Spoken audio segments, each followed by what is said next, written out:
everyone, and welcome back to Decisive Squirrel Homestead. Today is January 4th. We had our big freeze and it did not go quite like I planned.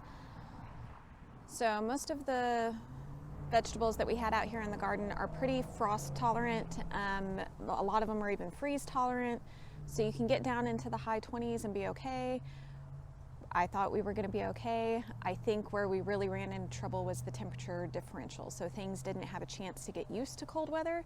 We just went from 80 to 26, and that was a bit too much for most of the things in our garden. You can probably see behind me here that the broccoli is looking rather sad. There are still some flowers out, and the bees are all in that, so I'm going to leave that for the bees to get to.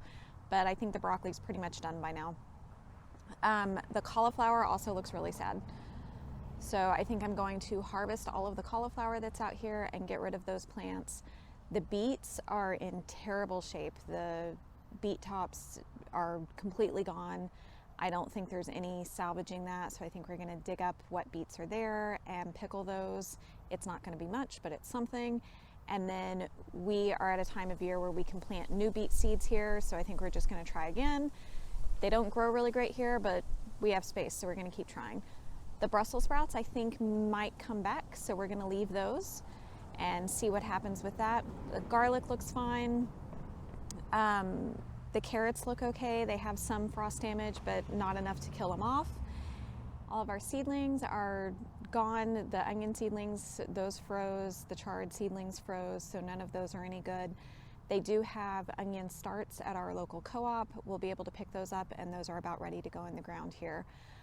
It's also time to start seed here. So last year we starting seed on January 11th, and things start going into the ground here about the end of February. So we'll get what we can out of this garden, and pretty soon we'll start replacing all of these cooler weather crops with our spring and summer crops. We are in zone 8, so it's about that time for us. We may get a late freeze. We never know around here. Sometimes it's 80 year round, and sometimes we hit 20 in March. We just do the best we can. What we could have done different with these vegetables that are out here now is I really should have covered them.